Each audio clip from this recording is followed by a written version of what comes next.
నమస్తే. ఇన్నాళ్ళు నన్ను సపోర్ట్ చేస్తూ, ఎంకరేజ్ చేస్తూ మీ ప్రేమని నాకు అందిస్తున్న ప్రతి ఒక్కరికి కృతజ్ఞతలు. అలాగే ఈ వీడియో కూడా ఖచ్చితంగా మీకు ఉపయోగపడుతుంది. లైక్, షేర్ అండ్ సబ్స్క్రైబ్ చేసి మీ సపోర్ట్‌ని నాకు అందించండి. అలాగే ఈ వీడియో పట్ల మీకున్న అభిప్రాయాన్ని కామెంట్ సెక్షన్‌లో కామెంట్ చేసి తెలియజేయండి. ఇప్పుడు వీడియోని చూద్దాం. నమస్తే. Welcome to our channel. నేను పద్మిని. ప్రస్తుతంతో పాటు ప్రముఖ ఆస్ట్రాలజర్, హస్త సాముద్రిక నిపుణులు, దుర్గా ఉపాసకురాలు శ్రీమతి పద్మశ్రీ గారు మనతో పాటు ఉన్నారు. మాట్లాడదాం. నమస్కారం అండి. నమస్తే అమ్మా. సకల ఐశ్వర్యాలు కావాలి వద్దని ఎవరు అనుకుంటారు? కావాలని అనుకుంటారు ఎవరైనా కూడా కదా.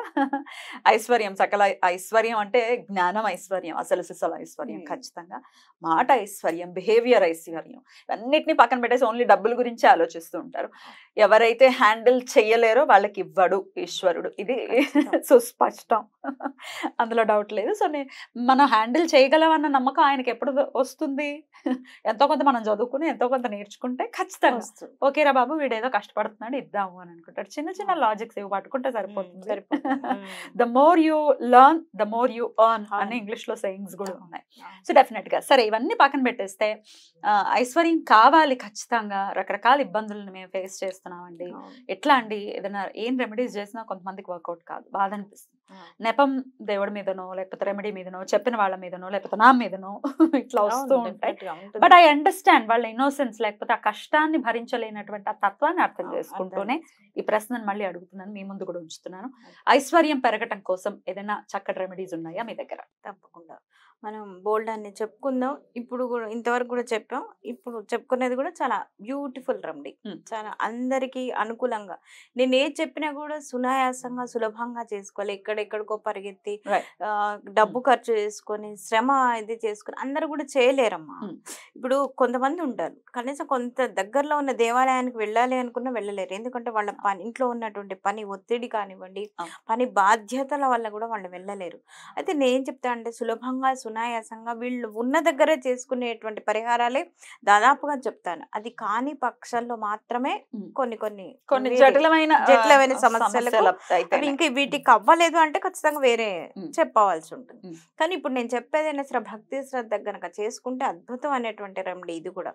ఇదేంటంటే నేను చెప్పే ప్రతి ఒక్కటి కూడా సైంటిఫికల్ గా కూడా ముడిపడి ఉన్నటువంటివే నేను చెప్తాను. కాబట్టి ఖచ్చితంగా రావి చెట్టు అంటే రావి ఆకు మీద దీపారాధన.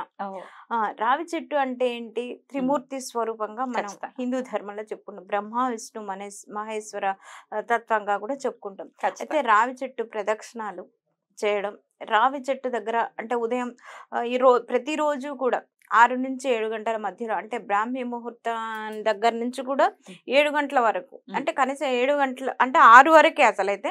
కానీ 6 అంటే కూడా కాస్త ఇబ్బంది పడుతున్నకుంటే 7 వరకు, ఇంకా అంతే, అంతకు మించి కాకుండా అప్పటి లోపే ప్రదక్షిణాలు ఎవరైతే చేస్తారో, రావి చెట్టు దగ్గరికి ఎవరైతే వెళ్తారో, ఎన్ని ప్రదక్షిణాలు చేయాల్సి ఉంటుంది అంటే ఇంక వాళ్ళ ఓపిక 22 ప్రదక్షిణాలు, 11 ప్రదక్షిణాలు, 9 ప్రదక్షిణాలు అలాగా. ఇంకా ఎవరి శక్తి అనుసారంగా వాళ్ళు అంటే వాళ్ళకున్న సమస్యను బట్టి కూడా, అంటే ఏదో నేను 9 చేస్తాను కదా సంకల్ప బలం ఉంటే, ఇప్పుడు నా కష్టం పరిహారం అంటే నాకు కష్టం నుంచి నేను విముక్తి కావాలంటే 22 ప్రదక్షిణాలు చెప్తే చేయగలగాలి, చెయ్యాలి కూడా. కనీసం ఈ శ్రమ కూడా చేయకపోతే ఎలాగ, మనకు సమస్యలు ఎలా అవుతాయి?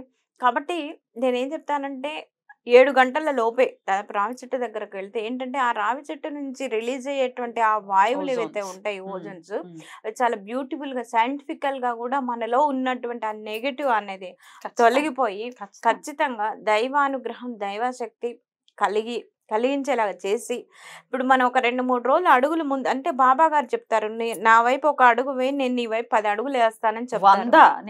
100 అడుగులు వేస్తాను అంటారు అని చెప్తారు. అంటే ఏంటి, మనం భగవంతుడి వైపు అసలు కనీసం కాళ్ళు కదపాలి కదా, కదిపితేనే కదా మనకి మన కర్మ ప్రారంధం తొలగాలంటే మన ఇంట్లోనే కాదు కదా. అయితే ఏం చేస్తారంటే ఇప్పుడు సమస్య ఉన్నవాళ్ళు, ఇప్పుడు ఆర్థికంగా ఇబ్బందుల్లో ఉన్నవాళ్ళు ఏదైనా సరే దేవాలయం దగ్గరకు వెళ్ళి అక్కడ ఉన్నటువంటి రావి చెట్టు దగ్గరికి వెళ్ళి చక్కగా రావి చెట్టుకి 7 ప్రదక్షిణాలు చేసి శుభ్రంగా అక్కడ దీపారాధన చేసుకొని, రావి చెట్టు దగ్గర కూడా ఏదో చిన్న దీపం వెలిగించండి. లేదు అక్కడ నాకు టైం వేస్ట్ అవుతుంది అని కనుక మీరు ఎవరైనా అనుకుంటే ఊరికి అగరబత్తి చూపించేసి అక్కడ పెట్టేసి ఆ చెట్టు కంటే ఆ వృక్ష మహారాజుకి నమస్కారం చేసుకొని కింద పడినటువంటి ఆకులు మాత్రం తీసుకొని రావాలి, ఎందుకంటే తెంపకూడదు.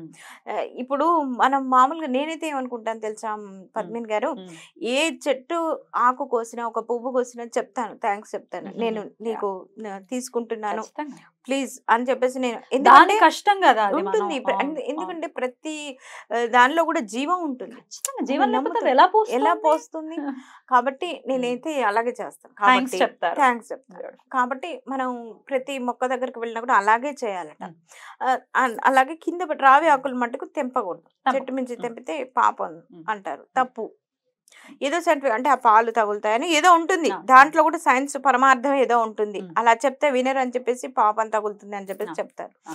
ఆ ఆకుని తీసుకొచ్చి ఒకే ఆకు అంటే 2-3 మంచివి తీసుకొచ్చుకుంటే ఏంటంటే ఒకటి శిథిలమై ఉన్నా కూడా ఇంటికి వచ్చే వరకు ఇంకొకటి పనికి వస్తుంది. ఒక 3 తెచ్చుకోండి, ఏమైంది. తెచ్చుకొని చక్కగా శుభ్రంగా కడిగి దాంట్లో స్వస్తిక్ మార్క్ వేయండి. స్వస్తిక్ అనేది చాలా శుభాలకు చిహ్నంగా చెప్తాం. దేంతో వేయాలి? మన అష్టగంధంతో స్వస్తిక్ వేయాలి. అష్టగంధంతో వేసి దానికి చుట్టూతా కూడా పసుపు కుంకుమలతో చక్కగా బొట్లో పెట్టి అలంకరించేసి దానిపైన ఒక రాగి ప్లేట్ పెట్టి చక్కగా గళ్ళుపు వేయండి. ఈ గళ్ళుపు అనేది కూడా మనం ఏం చేస్తాం, మంచిగా ధనాకర్షణ, లక్ష్మీదేవి ఆకర్షణ, అంటే సముద్రంలో నుంచి అమ్మవారు పుట్టారు అనేటువంటి మన శాస్త్రం ద్వారా ఇటువంటి ఈ గళ్ళుపు పరిహారాలు అనేది వచ్చాయి. అవేం ఊరికేనే రాలేదండి. చాలా మంది దీని గురించి కామెంట్స్ నేను వింటుంటే నవ్వొస్తుంది. ఇది మనం వెనకటి నుంచి పూర్వకాలం నుంచి వస్తున్నవే చేస్తున్నారు, ఇదేం కొత్తగా ఇప్పుడేం చేయట్లేదు. అమ్మవారు పాల సముద్రం నుంచి వచ్చారు కదా, అంతే కదా, అందులో నుంచి పాల సముద్రం నుంచి వచ్చింది, అంతే కదా, నిజం కదా. అయితే ఆ చక్కగా ఆ ప్లేట్ లో గళ్ళుపు వేసేసి దానిపైన మీరు నిత్య దీపారాధన చేసుకునేటువంటి ప్రమిద పెడతారా లేదు కుంది పెడతారా పెట్టేసి చక్కగా ఆవు నెయ్యి కానీ నువ్వుల నూనె ఏదైనా శ్రేష్టమైంది పెట్టండి. ఎందుకు శ్రేష్టమైంది అంటే నేను మనం ఎన్నో ఖర్చులు పెడతాం పద్మిని గారు, ఈ దేవతారాధన దగ్గరకు వచ్చే వరకు మనం కక్కుర్తి పడొద్దు. ఎందుకంటే దీపం దగ్గర మనం దేవుడి దగ్గర సన్నిధిలో కొంతసేపు గడుపుతాం. ఇప్పుడు మనం దాని వల్ల వచ్చేటువంటి ఆ పొగ కానివ్వండి, వచ్చేటువంటి ఆ ధూపం అంటే ధూప్ స్టిక్స్ అవంటి వెలిగిస్తే కూడా ఈ గోదర్బార్ ఇటువంటివి అయితే మనకి చాలా బాగుంటాయి, ఆరోగ్యానికి కూడా హెల్త్ కూడా ఖరాబ్ కాదు. కాబట్టి మంచివి వాడాలని చెప్తాను నేను. ఆవు నెయ్యి కానీ నువ్వుల నూనెలో కూడా శ్రేష్టమైనటువంటి నువ్వుల నూనె వాడటమే మంచిది. కొన్ని ఖర్చులు తగ్గించుకొని అయినా భగవంతుడి ఆరాధనలో మంచివి వాడటమే మంచిది, మనకు మంచిది. అక్కడ లోభత్వం చూపటం అనేది చాలా అంతే. ఎందుకంటే సరే పాపం భగవంతుడు ఆయన సృష్టికర్త, ఆయనకి నువ్వు ఏం చేసినా తట్టుకోగల కెపాసిటీ ఉంటుంది. ఆయన ఏది చెప్పినా ఏంటి మన కోసం చెప్తారు. ఇప్పుడు ఆ ధూపం మనకి లోపలికి వెళ్ళిపోయి మనకి హాని కలిగించకుండా, లేదా ఆ దీపారాధన పొగ వల్ల వచ్చేటువంటి ఆ పరిస్థితి మనకి అంటే దానివల్ల చెడు ప్రభావం రాకుండా నాణ్యమైనది వాడాల్సి ఉంటుంది. అయితే చక్కగా దీపం చుట్టూ కూడా గంధం పుష్పం అన్ని కూడా అలంకరించేసి మంచి చక్కగా ఏం చేస్తారంటే మీరు లక్ష్మీ అష్టోత్తరం చదువుకోండి. లక్ష్మీ అష్టోత్తరం సింపుల్ గా 108 నామాలతోని కుంకుమార్చన చేసుకొని మీకు ఇంట్లో ఉన్నటువంటి ప్రతి ఇళ్లలో లక్ష్మీ మాత లేకుండా ఉండదు. అసలు లక్ష్మీ అమ్మవారి ఫోటో లేకుండా ఎవరు కూడా ఉండరు. కాబట్టి ఆ లక్ష్మీ అమ్మవారికి చక్కగా ఏం చేస్తారు, కుంకుమార్చన చేసుకోవాలి.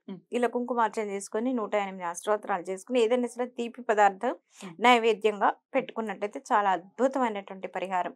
అయితే శుక్రవారం చేయాలి. శుక్రవారం కానీ మంగళవారం కానీ చేస్తే ఈ పరిహారం అనేది అద్భుతంగా పనిచేస్తుంది.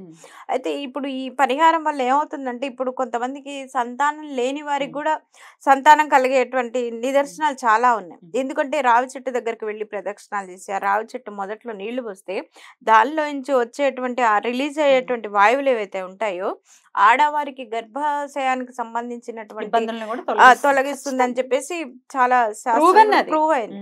కాబట్టి అది కూడా చాలా మంచి పరిహారంగా చెప్పుకోవచ్చు. రైట్ అండి. తర్వాత ఏం చేయాలి? కొండ కింద దీపం దీన్ని ఉప్పును గానీ ఆకును గానీ ఏం చేస్తారంటే ఎక్కడైనా సరే తొక్కని ప్రదేశాల్లో అంటే మీరు నిర్మాల్యం ఆకు వేసేచ్చు, ఉప్పును కూడా అంతే నిర్మాల్యంలో వేసేసాయండి. ఇలా చేసుకోండి. కొన్ని వారాలు మీరు ఇలా చేసుకుంటూ ఉన్నట్టయితే అద్భుతమైనటువంటి పరిహారంగా చెప్పుకోవచ్చు. అయితే మీరు చక్కగా ఈ రావి చెట్టు దగ్గరికి వెళ్ళినప్పుడు ఏం చేస్తారంటే ఎలాగో 7 ప్రదక్షిణాలు చేస్తారు కాబట్టి దత్తాత్రేయ స్వరూపంగా కూడా మనం చెప్తాం కాబట్టి ఒక చిన్న మంత్రాన్ని కూడా చెప్పుకున్నట్టయితే అద్భుతమైనటువంటి ఫలితం ఉంటుంది.